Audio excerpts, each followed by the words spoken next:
Հայաստանի ամենաբերի տարածաշրջանում ենք, Հայաստանի գյուղատնտեսական ամենահարուստ տարածաշրջանում ենք եւ հայկական գյուղատնտեսության վերածնունդը այստեղից է սկսվելու։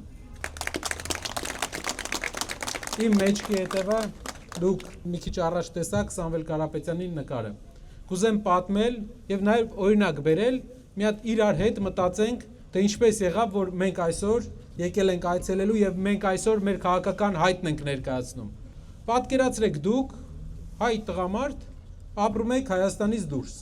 Ունեք ամեն ինչ, ստեղծել եք ամեն ինչ, ձեր վրա պատկերացրեք ու ունեք հայրենիք, որը աշխարհում ամենաաղքատ 113-րդ երկիրն է։ Սկզբից ինչ եք մտածում, չէ՞, ասում եք ես իմ ամեն ինչով կօգնեմ իմ երկրին, թող փորձեն երկրի առաջնորդները երկիրը զարգացնեն։ Բոլոր առաջնորդների հետ հանդիպում եք, ասում եք սենց. ինչ ուզես, ես կանեմ, երկիրը զարգացրու։ Մի առաջնորդի հետ ես հանդիպում, անում ես, տեսնում ես, չի զարգանում։ Երկրորդ առաջնորդի հետ ես հանդիպում, անում ես, տեսնում ես, չի զարգանում։ Երրորդ առաջնորդի հետ ես հանդիպում, ինչ ասում է, փորձում ես անել քո հայրենիքի համար, տեսնում ես ոչ միայն չի զարգացնում, շուռ է տալի։ Իրավիճակը լրիվ վատթարացնում է, լուծում է մի քանի տեխնիկական հարցեր, բայց հիմքից քանդում է երկիրը, երկրի հիմքը սկսում է խարխլել։ Սկսում ես բացատրել, որ այս ճանապարհով պետք չի, պետք է երկիրը աղքատությունը հաղթարենք սկզբից։ Ոչ թե գնանք, ասենք ցեղասպանություն չի եղել, անուն դնենք եկեղեցու հայրերին, ասենք մեր գրերը, չգիտեմ ոնց է ստեղծվել, բոլոր հարցերին անդրադառնում է բացի իրական հարցերից, իրական տնտեսությունից։ Եվ դուք լինեք Սամվել Կարապետյանի տեղը, կտեսնեք, որ մի քանի անգամ փորձել եք օգնել, մի քանի անգամ չի ստացվել։ Չեք ասի հələ մի հատ էնկոմ, մի հատ ձեռները քաշեմ ու տեսնենք ինչ ենք անում։ Դա այն է, ինչ մենք հիմա ուզում ենք անենք։ Պետք է փոխենք։ Նոր առաջնորդ Հայաստանին։ Բոլոր առաջնորդները իրանց լավ արել են, վատը արել են, թող ժողովուրդը գնահատի։ Չեմ ուզում ոչ մեկին ոչ անուն դնեմ, ոչ էլ անունը հանեմ վրայից։ Բայց մենք 4 առաջնորդ ունեցել ենք, բայց հասել ենք այն օրին, ինչ օրին հիմա հասել ենք։ Եվ դուք նայում եք Հայաստանից դուրս յուրաքանչյուր ոլորտի, տեսնում եք, որ մի հատ հայ կա այստեղ։ Օրինակ, այս ոլորտի ուժեղը հայ է, այն ոլորտի ուժեղը հայ է, այն ոլորտի ուժեղը հայաստանցի է։ Հասկանում ես, որ երկիրը կարող է աղքատ հայ աշխարհում, մենակ Հայաստանում է։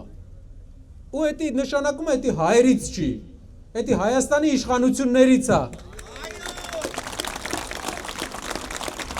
Արմավիրի համար մենք մի հատ ծրագիր ունենք, լավ ծրագիր։ Արմավիրը պետք է Հայաստանի համար եւ Հայաստանի ընդհանուր գյուղմթերքների համար դառնա կենտրոն, գյուղմթերքների վերամշակման կենտրոն։ Արմավիրի մարզի ամեն 3 հեկտարից մեկը չի մշակվում, ջրի պակասի պատճառով, ձեռ չի տալիս, չի մշակում 3 հեկտարից մեկը, երբ որ Հայաստանի ամենաբերի հատվածն է։ Մեզ պետք է առաջնորդել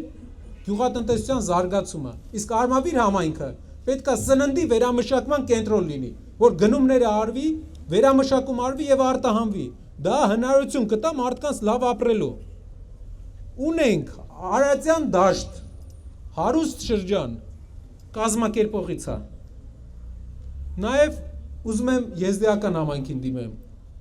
Մուրազին վստահում եք։ Եթե դուք վստահում եք, մենք էլ ենք վստահում ու իր հետ ճանապարհ ենք գնալու։ Սիրելի հայրենակիցներ, քայլ առ քայլ մենք էլ ենք ուզում ասենք։ Մենք դասական, քաղաքական գործիչ չենք։ Մենք այս ամեն ինչը չենք արել, որ ինչ որ մեկը գա, շարունակի նույն ձև տանել եւ վերջում մենք տեսնենք, որ ոչ մի փոփոխություն չեղավ։ 8 ամիս շարունակ ԱԱԾ մեկուսարանում Սամվել Կարապետյանը նստեց, ամբողջ process-ները մեր վրայով փորձեցին ինչ որ բաներ անել, չստացվեց, իմացեք այդ ամեն ինչը արել ենք, որ Հայաստանը ունենա նոր առաջնորդ։ Նոր դուրս են գալիս, ասում են, այս առաջնորդին աջակցում, այն առաջնորդին աջակցում։ Որ աջակցելու լինենք, չենք ամաչի ոչ մեկից, բայց մենք տեսել ենք, որ չեն կարում։ արել են, ինչ արել են, լավ են արել, ապրեն իրանք, վատ են արել, Աստված եւ ժողովուրդը թող իրենց պատասխան տա։ Բայց Սամվել Կարապետյանը ձեռները քաշել է, այս process-ի մեջ մտնել է, որ փոխի։ Ու բոլորս իրար հետ աշխատելով փոխելու ենք։ Շնորհակալ եմ։